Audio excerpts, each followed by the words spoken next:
Hello বন্ধুরা, আশা করি তোমরা প্রত্যেকেই খুব ভালো রয়েছো। তো তোমাদের মধ্যে একটা কনফিউশন তৈরি হয়ে যায় যখন তোমরা আইটিআইতে অ্যাডমিশন নিতে যাও।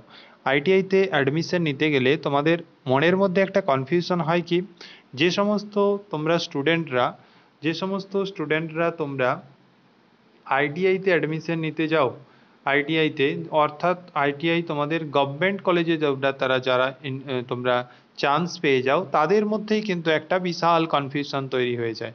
কারণ এই আইটিআই, আমি আজকে যেটা কথা বলবো সেটা হচ্ছে আইটিআই গভর্নমেন্ট কলেজকে নিয়ে। তো এই আইটিআই গভর্নমেন্ট কলেজে একটা নয়, তোমাদের দুটো জিনিস থাকে, একটা হচ্ছে গভর্নমেন্ট কোটা, আরেকটা হচ্ছে গিয়ে তোমাদের আইএমসি কোটা। এই আইএমসি কোটা এবং গভর্নমেন্ট কোটার পার্থক্য অনেকেই বুঝতে পারে না। ঠিক আছে, এই জিনিসটাকে আমি তোমাদের কাছে পুরো জলের মতো ক্লিয়ার করে দেবো যে আইএমসি কোটাটা কি এবং গভর্নমেন্ট কোটাটা কি। এই গভর্নমেন্ট কোটার তুলনায় আইএমসি কোটায় কিন্তু তুলনামূলকভাবে খরচটা বেশি হয়ে থাকে। ঠিক আছে, এই খরচটা বেশি হয়ে থাকে এই জন্য তোমাদেরকে কোনোভাবে চয়েস ফিলিংয়ের সময় তোমরা কিন্তু আইএমসি কোটাতে ক্লিক করো না। তোমরা দেখতে পাবে চয়েস ফিলিংয়ের সময় ওইখানে কিন্তু ট্রেটের সঙ্গে সঙ্গে তোমাদের কোটাটাও মেনশন করা থাকে, সেই কোটাতে তোমাদের আইএমসি বলে লেখা থাকে।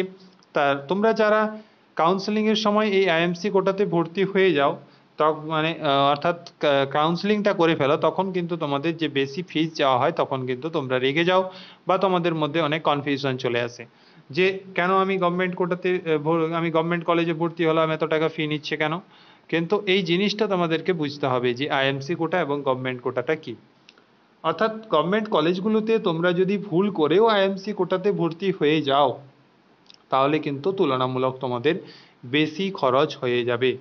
গভর্নমেন্ট কোটাতে তোমাদের ভর্তির জন্য কত নিয়ে নেয়, গভর্নমেন্ট কোটাতে ভর্তি হলে তোমাদের 410 টাকা কিন্তু পে করতে হয়। ঠিক আছে, 410 টাকা তোমাদের কিন্তু পে করতে হয়। এছাড়া যদি তোমরা আইএমসি কোটাতে পেয়ে যাও, সেখানে কিন্তু তোমাদের 12 থেকে 13 হাজার কিন্তু খরচ হয়ে যায়। ওকে, যদি তোমাদের তুমি গভর্নমেন্ট কলেজে, তুমি একটা গভর্নমেন্ট কলেজে গভর্নমেন্ট সিটে ভর্তি হও এবং একজন স্টুডেন্ট যদি আইএমসি সিটে ভর্তি হয়, তাহলে তার 12 থেকে 13 হাজার টাকা কিন্তু খরচ হবে এবং তোমাদের এই গভর্নমেন্টের জন্য 1 হাজার টাকা মতো খরচ হবে। তো তুলনামূলক কতটা বেশি তোমরা বুঝতে পারছো নিশ্চয়ই।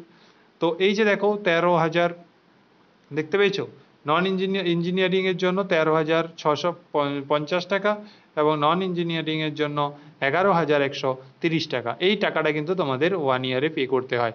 তাই তোমরা ভুল করেও আইএমসি কোটাতে কিন্তু ক্লিক করো না। যখন তোমাদের স্পট কাউন্সিলিং হবে তখনও কিন্তু তোমাদের কিন্তু সরি স্পট কাউন্সিলিং, এই স্পট কাউন্সিলিংয়ে অংশগ্রহণ যখন করবে তখনও কিন্তু এই আইএমসি কোটা গভর্নমেন্ট সিট এইগুলো কিন্তু তোমাদের মধ্যে থাকবে। তোমরা যখন কলেজে ভর্তি হতে যাবে তখন তোমাদের কলেজে এইগুলো বলা হবে যে আইএমসি কোটাতে ভর্তি হয়ে যাও, এত টাকা খরচ হবে, তখন তোমরা কিন্তু কোনোভাবে ঘাবড়াবে না। যদি আইএমসি কোটাতেও কিন্তু পাও তোমরা কিন্তু ভর্তি হয়ে যাবে, কারণটা হচ্ছে গিয়ে তোমরা প্রাইভেট কলেজে কিন্তু এর থেকেও বেশি টাকা তোমাদের পে করে তোমাদের কিন্তু কলেজ কমপ্লিট করতে হবে। তাই বলবো সেই থেকে ভালো আমি যদি গভর্নমেন্ট কলেজে আইএমসি কোটাতে ভর্তি হয়ে যাই। তাই তোমাদের কোনোরূপ চিন্তা না করে চোখ কান বন্ধ করে আইএমসি কোটাতে হলেও তোমরা ভর্তি হয়ে যাবে। তো এই আইএমসি এবং গভর্নমেন্ট কোটা আশা করি এই ছোট্ট ভিডিওটিতে আমি তোমাদেরকে বুঝাতে পারলাম। তাই প্রত্যেকে চাইবে ফার্স্ট যখন কাউন্সেলিং করবে আইএমসি কোটাটাকে অ্যাভয়েড করার, গভর্নমেন্ট কোটাতে ভর্তি হওয়ার চেষ্টা করবে। দেন তোমরা যদি গভর্নমেন্টে একটা সিট না পাও, তাহলে স্পট কাউন্সেলিং যখন হবে তখনও কিন্তু ফার্স্ট টাইম তোমরা গভর্নমেন্ট সিট পাওয়ার চেষ্টা করবে। যদি না হয় শেষ পর্যন্ত তোমরা আইএমসিতে হলেও কিন্তু ভর্তি হয়ে যাবে। সেখান থেকে এসে যদি তোমরা প্রাইভেট কলেজে ভর্তি হতে যাও, তাহলে কিন্তু তোমাদের কিন্তু অনেক টাকা পে করতে হবে। ঠিক আছে, তার থেকে আমি গভর্নমেন্ট কলেজে আইএমসি কোটাতে ভর্তি হয়ে যাই। ঠিক আছে, এটাই ভালো হবে। তাই বলবো তোমরা প্রত্যেকেই এই বছর আইটিআইতে অ্যাডমিশন পুরোপুরি পাক্কা পাবে, এইটুকু মাথায় নিয়ে তোমরা কাউন্সেলিং করো। থার্ড কাউন্সেলিং চলছে তোমাদের, থার্ড কাউন্সেলিংয়ের আজকেই লাস্ট ডেট। যারা এখনও করনি তাদেরকে বলবো অবশ্যই তোমরা কাউন্সেলিং করে দাও। যদি কলেজ না পাও তাহলেও কিন্তু তারও সুযোগ রয়েছে, তোমাদের স্পট কাউন্সেলিং হবে। তখন আমি পাই টু পাই সমস্ত ডিটেলস তোমাদেরকে জানিয়ে দেব। চ্যানেলে নতুন হলে অবশ্যই চ্যানেলটি সাবস্ক্রাইব করে রাখবে, কারণ টাইম টু টাইম আপডেট তোমাদের এখানেই কিন্তু সর্বপ্রথম দেওয়া হয়ে থাকে। এছাড়াও তোমরা যারা নতুন কলেজে ভর্তি হয়ে গেলে তাদের কলেজের তোমাদের কোনোরূপ কোনো পড়ার জন্য টিউশন বা কলেজের যাওয়ার খুব একটা প্রয়োজন হবে না। এখানে তোমাদের সমস্ত নোট, সাজেশন, ক্লাস সমস্ত পেয়ে যাবে। এছাড়াও কখন কি করবে, অ্যাপ্রেন্টিসশিপ, যখন জব বেরোবে, যখন কোনো জব ফায়ার হবে, বা কোনো গভর্নমেন্ট সেক্টরে আইটিআইয়ের কোনো ছেলে নেওয়া হবে, সমস্ত কিন্তু আপডেট তোমরা এখানে সর্বপ্রথম পেয়ে যাবে।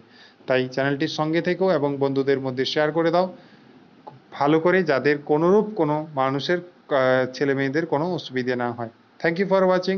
নেক্সট ভিডিওতে আবার তোমাদের সঙ্গে দেখা হচ্ছে।